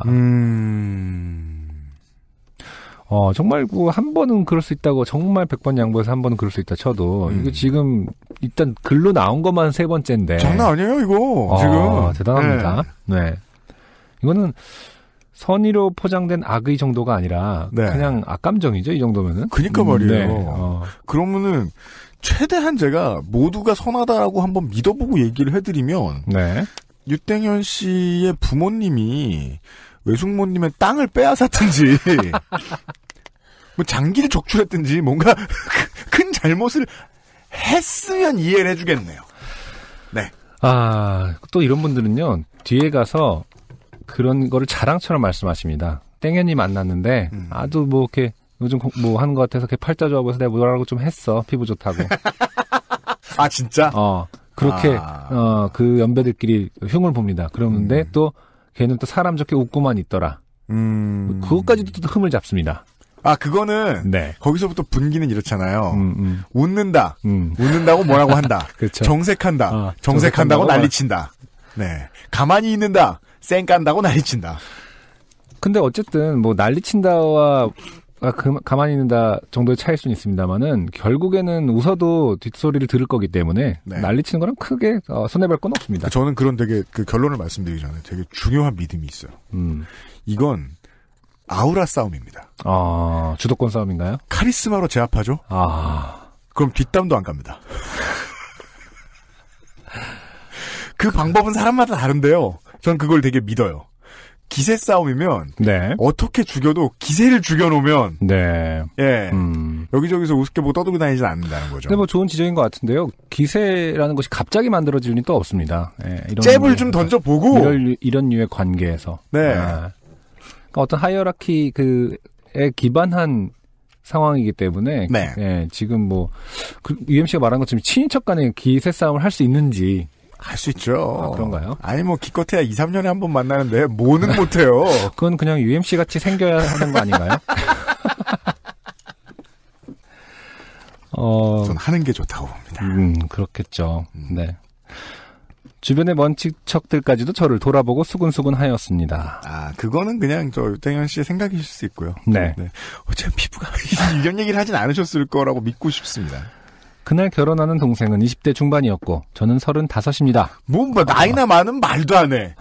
미혼이 많은 제 친구들 사이에서는 큰 문제라고 생각하지도 않았고 뭐여도 이게 뭐가 문제가 돼. 결혼을 의무로 생각하지도 않고 살았습니다. 그렇죠. 근데 그 순간 졸지에서는 35에 공부를 하고 그 공부조차 하지 않고 탱자탱자 놀아서 피부만 좋은 첫째가 되어버렸습니다. 정리하면 그러네요. 네. 뭐 어른들 입장에서는 다 정리하면 되게 나쁜 것들로만 조합돼 있을지 모르지만은 사실은 그런 걸 제거하고 나면은 사실은 행복한 거 아닌가요? 이 상태가 좋죠. 네, 탱자탱자 놀아서 피만 좋은 첫째. 행복한 첫째 아닌가요? 네. 그리고 푹 쉬다 일하면 일 잘해요. 그 이후 5천 어르신들의 네가 35이라고 83이래 83 시집을 아직도 안 갔어 하는 덕담 아닌 덕담들이 줄을 이었습니다. 제 여동생은 제 옆에서 큰 외숙모님의 이야기를 듣다가 짜증이 나서 자신에게도 불꽃이 튈까봐 도망갔다고 하더라고요. 네, 당연합니다. 그렇겠죠? 네. 그 후로 며칠 저희 집에선 피부 좋다가 놀리는 말로 사용되었습니다. 어쨌든 다시 돌아가서 이걸로 놀리고 지냈다라는 것 자체가 뭔가 어떤 유땡현 씨의 시그니처 대표된 성격이 있는 것 같아요. 어떤 거요? 네. 낙천적인 거죠. 그러니까 뭐 이렇게 예민하게 화를 내거나 내지 않고 부모님들조차 혹은 식구들조차 그걸로 또 놀릴 정도면은 평소에 화를 진짜 안 내고 너무 정말 사람 좋은 물론 걸로 인식이 되어 있는 식구들끼리 대화가 좀 많고 커뮤니케이션이 잘 되기 때문에 이런 걸 수도 있긴 있지만 네. 피부가 좋다가 놀리는 말로 사용되었습니다. 늦은 나이에 수험생인 게 자랑은 아니지만 피부 좋은 게 흉은 아니라고 생각했는데 피부가 나쁘지 않은 것도 늙고 시집 안 간 늦깎이 수험생에게는 공부 안 한 증거가 되나 봅니다. 듣는 동안 처음에는 좋은 얘기인 줄 알았는데 듣다 보니 그리고 나중에 돌아보니 제가 좋게 된 것 같습니다.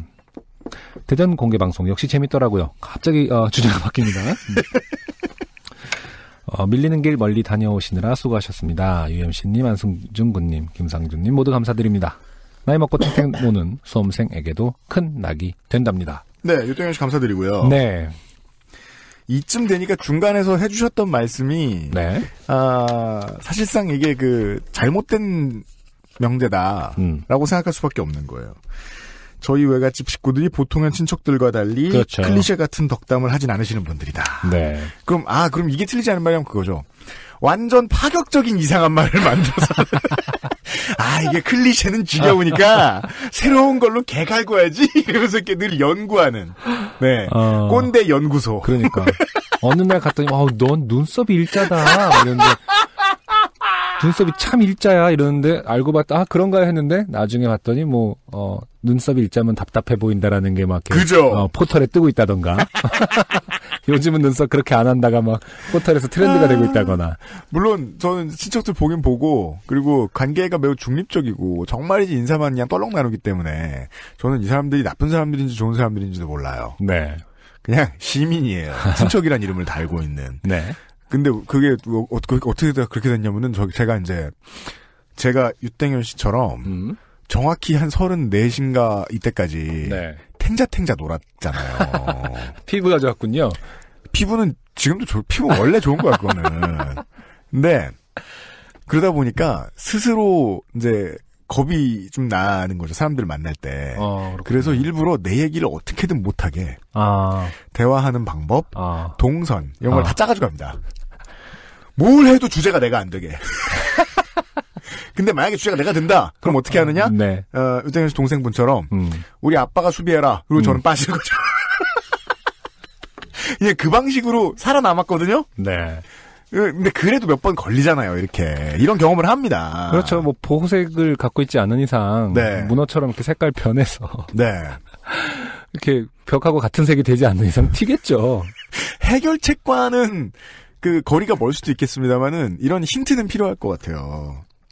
만약에 유땡현 씨가 피부가 안 좋았어도 옷을 너무 잘 입고 갔어도 옷을 너무 못 입고 갔어도 네. 신발이 더러웠어도 신발에 광이 났어도 네.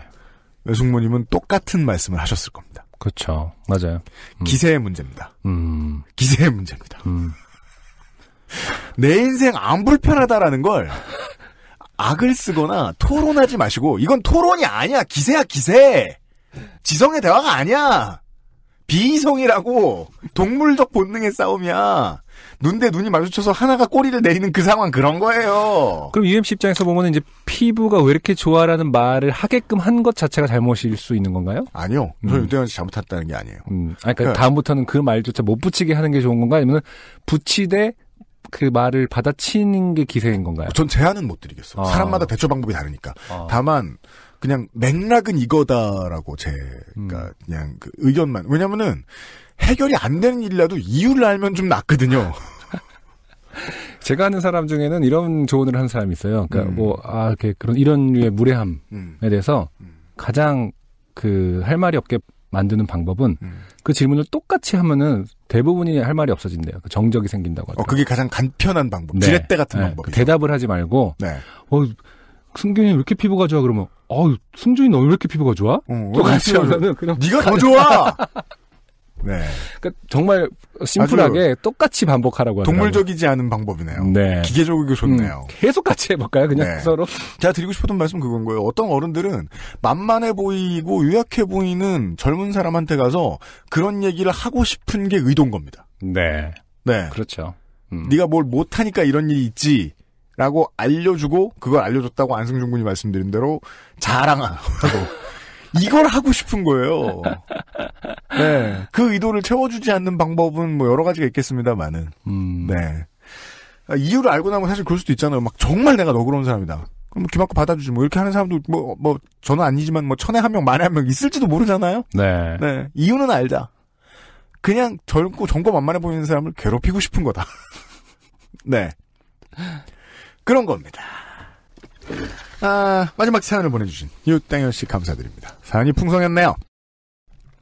지난주에 이미 요파시 그레이티 스티치가 올라가 있죠? 네. 네, 확인하실 수 있었을 겁니다. 만약에 그레이티 스티치를 꼼꼼히 챙겨 들으시는 분들이 계시다면요. 네네. 사실은 저도요, 요파시에서 그 아저씨에서 소라소리에서 우리 이거 해요, 저거 해요, 하도 얘기해도, 네.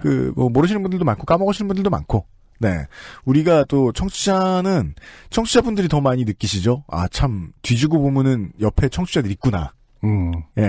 다른 인기 팟캐스트에 비해서도 있구나. 근데, 실제로 시장에는 잘 안 알려지는 경우가 너무 많아서 사장으로서 되게 불찰이라고 느낍니다. 네. 네. 홍보를 이제 열심히 해야 되겠어요, 올해는. 네. 올해의 각오예요. 아무튼, 그건 앞으로 어떻게 해야 될지, 천천히 말씀을 드리도록 하고요. 예. 그전에는 우리는 여러분들 곧 또 서울에서 만나뵐 거 아닙니까? 네, 그렇죠. 8주, 9주 정도 남았는데, 그거 정도만 돼도 날씨가 봄이 된다는 걸 믿을 수가 없어요. 3월 4일. 4일 정도면은 봄은 아닐 거예요. 지금보다는요. 파카를 그렇죠. 입고 덜덜 떨지 않아도 될 거 아닙니까? 네, 그렇겠죠. 그리고 그 수도가 얼 것에 대한 공포를 느끼지 않아도 될 것이고. 예. 날씨가 풀렸을 때. 네. 벚꽃과 개나리가 북상할 때를 네. 기다리면서 지금 열심히 준비를 하고 있습니다. 네. 그 얘기는 또 다시 하지요. 193회에서 만나 뵙도록 하겠습니다. 사연 보내주신 여러분들 늘 감사드립니다. 선물도 많이 준비해놓고 있고요.